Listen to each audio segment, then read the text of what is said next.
So hello and welcome everyone, good evening to all of you. मैं बहुत अच्छा हूं, आप लोग कैसे हो? एकदम चंगे हो? चलो आओ शुरू करते हैं। जैसे कि प्यारे दोस्तों, रिवीजन शुरू करने से पहले आप एक कॉपी और पेन लेके बैठ जाएं। जो मैं आपसे कहूं ना लिखने के लिए, बस वो लिखते जाना और एंजॉय करना क्लास को। भाई हमारा पहला चैप्टर है दी लास्ट लेसन। जैसे कि इसके नाम से ही पता चल रहा है, लास्ट लेसन यानी आखिरी लेसन। अब ये ना आप बहुत आसानी से कनेक्ट कर सकते हो। आप भी क्लास 12th में हो, उसके बाद आपका स्कूल खत्म हो जाएगा, आपकी भी कोई आखिरी क्लास आखिरी लेसन तो हुआ ही होगा ना। बिल्कुल वैसा ही इस चैप्टर के अंदर एक लड़के के साथ वही कहानी है। तो हम कोई भी जो चैप्टर रिवाइज करेंगे ना, उसमें हम एक स्ट्रैटेजी यूज करेंगे। उस स्ट्रैटेजी का नाम है पहले मोटा मोटा और फिर छोटा छोटा। हाँ जी, पहले मोटा मोटा देखते हैं कि कहानी है क्या। कहानी क्या है? The story of A French boy France dislikes studying. भाई ये कहानी एक फ्रांस एक जगह है ना, हाँ, ऐसी फ्रांसीसी लड़के की कहानी जिसका नाम है फ्रांस। और वो ना पढ़ाई पसंद नहीं करता है। अरे तुम्हारे जैसा है, तुम भी थोड़े पसंद करते हो, तुम्हारे जैसा ही कोई लड़का है, आ जाओ। Hates his French teacher M Hamel. अब टीचर का नाम क्या है? M Hamel. उनसे वो नफरत करता है क्योंकि वो बिल्कुल पसंद नहीं करता उनको, उसे पढ़ने का शौक ही नहीं है। आ जाओ। One morning he was in fear, didn't learn rules of participle. अब participle जैसे इंग्लिश में होते हैं ना, ऐसे फ्रांस लैंग्वेज में भी होते हैं, फ्रेंच लैंग्वेज में भी होते हैं। तो एक बार ना, एक सुबह ना वो स्कूल जाते हुए डर रहा था क्योंकि उसने होमवर्क नहीं किया हुआ था, उसको उसका डर लग रहा था। फिर क्या होता है? रीच्ड स्कूल, स्कूल जाता है। फाउंड फ्रेंच इज बैन, और उसे पता चलता है, जब स्कूल जाके पता चलता है कि यहां तो अब फ्रांसीसी भाषा पे प्रतिबंध लगा दिया गया है। हिटलर के जमाने की बात है ये। आगे आ जाओ। M Hamel blamed everyone for not learning French. फिर क्या होता है इसके अंदर? फिर जो एम हैमिल जो टीचर हैं, वो क्लास में सबसे पेरेंट्स से और बच्चों से कहते हैं कि भाई देखो, पहले तुम पढ़े नहीं और अब ना तुम्हारी फ्रेंच भाषा पर ही प्रतिबंध लग गया, अब तुम पढ़ सकते नहीं। तो ये उन्होंने इसमें बताया। फिर आगे क्या होता है? जो M Hamel told the importance of mother tongue, वो बताते हैं कि भाई जो तुम्हारी मादरी भाषा होती है, तुम्हारी मातृभाषा होती है, वो बहुत इंपॉर्टेंट होती है, तुम्हें उसको संजो के रखना चाहिए। अब तो बैन हो गई, लेकिन भूलना मत, ये तुम्हारे लिए बहुत प्रिय है, तुम्हारे लिए बहुत अजीज है। ये सारी बातें एम हैमिल बताते हैं। कुल मिला के, टोटल मिला के इस चैप्टर में यही है, इसके अलावा कुछ नहीं है। मोटा मोटा समझ लिया ना? आप छोटा छोटा समझ लेंगे, और जो जो वर्ड मैं इंपॉर्टेंट बोलूं उसे याद रखना है बस। चलो शुरू करते हैं।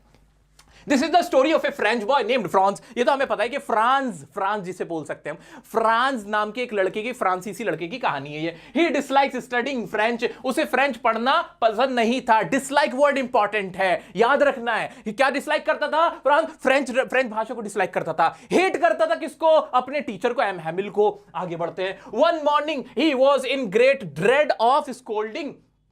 उसको ना स्कोल्डिंग मतलब डांटना, उसको ग्रेट ड्रेड था, मतलब डर था। किस चीज का? डांट का, कि मेरी डांट पड़ेगी। क्यों पड़ेगी? आगे देखते हैं। As he did not learn the lesson on participle, क्योंकि उसने पार्टिसिपल का जो लेसन था, जो अध्याय उसको दिया गया था, वो उसने लर्न नहीं किया था।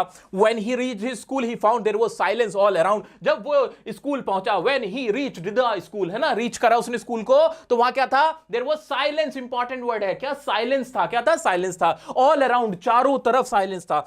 The students sat at their desk silently. बच्चे ऐसे डेस्क पे बैठ के साइलेंटली बैठे हुए थे, मुंह लटके हुए थे, कोई कुछ नहीं बात कर रहा था। M Hamel did not scold Franz for coming late, और एम हैमिल ने भी नहीं, उसे डांटा नहीं कि वो लेट क्यों आया था। ये बहुत पहली बार ऐसा हो रहा था। तो अभी जैसे ही आप लोग सोचोगे लास्ट लेसन चैप्टर के बारे में, तो क्या क्या वर्ड याद आ रहे हैं? कि एक तो फ्रांस था, एक एम हैमिल थे, है ना, एक फ्रेंच जो लैंग्वेज थी वो डिसलाइक करता था फ्रांस, वो हेट करता था एम हैमिल को, है ना, कुछ ऐसा ऐसे याद आ रहा है। उसको बहुत ज्यादा क्या था? फियर था। किस चीज का? स्कोल्डिंग का, क्योंकि उसने पार्टिसिपल पे होमवर्क नहीं किया था, लर्न नहीं किए थे रूल्स ऑफ पार्टिसिपल। और जब वो स्कूल पहुंचा, सब कुछ क्या था? वह silence.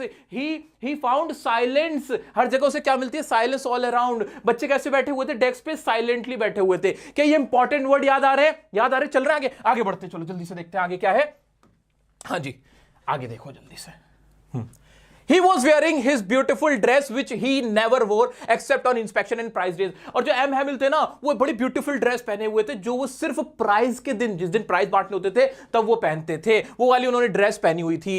Villagers were also present in the class. जो विलेजर्स थे गांव वाले, वो भी वहां पे प्रेजेंट थे। Everybody looked very sad in the class. अब सीधी सी बात है, फ्रांसीसी भाषा पर बैन लगा हुआ होगा तो सब उदास ही तो बैठेंगे, हंसी ठिठोली तो कर देंगे, अरे वाह मजा आ गया, बैन लग गया, अब नहीं पढ़ना पड़ेगा। ऐसा नहीं होता है, ठीक है। आ जाओ, विलेजर्स वर आल्सो, वो वहां पे भी थे, सब लोग सैड दिखाई दे रहे थे क्लास में। Then M Hamel told that, M Hamel ने बताई वजह कि सब शांत क्यों बैठे, हुआ क्या है। ऑर्डर, इंपॉर्टेंट वर्ड है order, order has come from Berlin, order आया है बर्लिन से यानी जर्मनी से। क्या ऑर्डर आया है? To teach only German in the school of Alsace and Lorraine. Alsace and Lorraine जहां पे फ्रांस रहता था, जो फ्रांस के अंदर जगह है उनका नाम है, तो वहां पे ये पूरा ऑर्डर पढ़ के बता देते हैं। वो कौन?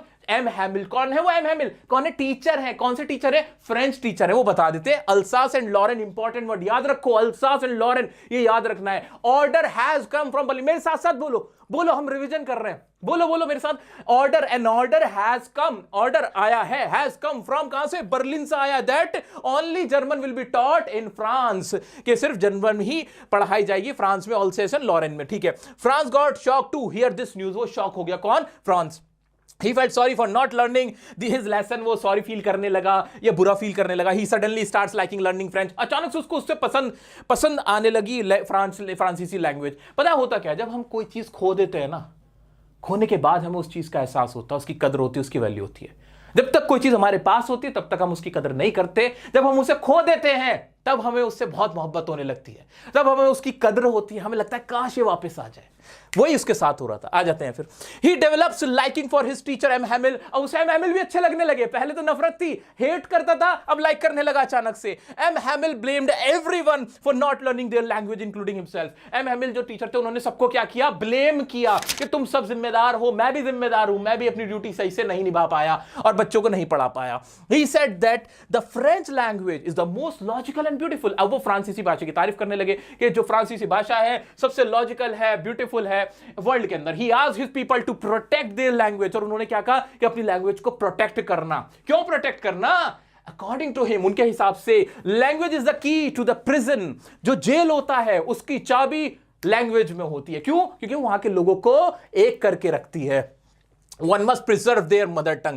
Preserve इंपॉर्टेंट वर्ड है, बार बार आएगा, इंपॉर्टेंट लाइंस हैं ये दोनों तीनों। आपको क्या याद रखना है? हैमिल ने प्रोटेक्ट करने को कहा, हेरिटेज को प्रिजर्व करने को कहा, मदर टंग्स को अपनी हमेशा प्रिजर्व करने को कहा। ये चीजें आपको याद रखनी है, इंपॉर्टेंट वर्ड्स हैं। ये खत्म, बस ये इस चैप्टर में और कुछ है ही नहीं। अब तुम्हें क्या याद रखना है? फर्स्ट रिवीजन हमारी, क्या याद रखने? कौन कौन से वर्ड याद आ रहे हैं? क्या अभी नए नए कौन से वर्ड याद आ रहे हैं? कि बैन हो गया था क्लास में, है ना, हैमिल ने ब्लेम किया था सबको इंक्लूडिंग हिमसेल्फ, है ना, ये वर्ड याद आ रहे हैं क्या? सोचो सोचो, दिमाग पे जोर डालो थोड़ा सा। उसके बाद क्या याद आ रहा है तुम्हें? सोच के देखो कि भाई लैंग्वेज के बारे में क्या कहा था? मोस्ट लॉजिकल है, ब्यूटीफुल है, प्रिजर्व करना है, हेरिटेज है, मदर टंग है, प्रिजन की है ना, की टू प्रिजन, ये वर्ड याद रखो। नहीं आती तुम्हें इंग्लिश, कोई बात नहीं, नहीं सीखी कोई बात नहीं, की टू प्रिजन, ये वाला फ्रेज याद रखो, क्योंकि मैं तुम्हारी जो लास्ट डे पे भी रिवीजन कराऊंगा उसमें भी यही लाइन मैं तुमसे बुलवाने वाला हूं, ताकि तुम्हें याद हो जाए।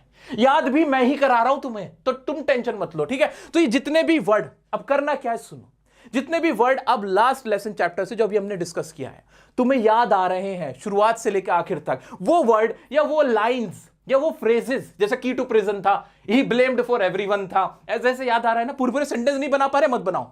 आप अभी वीडियो को पॉज करो, अपनी नोटबुक में जल्दी से लिख डालो, जल्दी से लिखो मेरा दोस्त, सब ईमानदारी से लिखेंगे। तुम्हें कसम है, देखो मैं अपनी कसम दे देता हूं, लोग किसी और की क्या लोगे, मेरी कसम है, तुम्हें लिखो, सब लोग लिखो, इसी से तुम्हें नंबर आएंगे। 80 में से 80 टारगेट है मेरा, और ये तुम पूरा करोगे।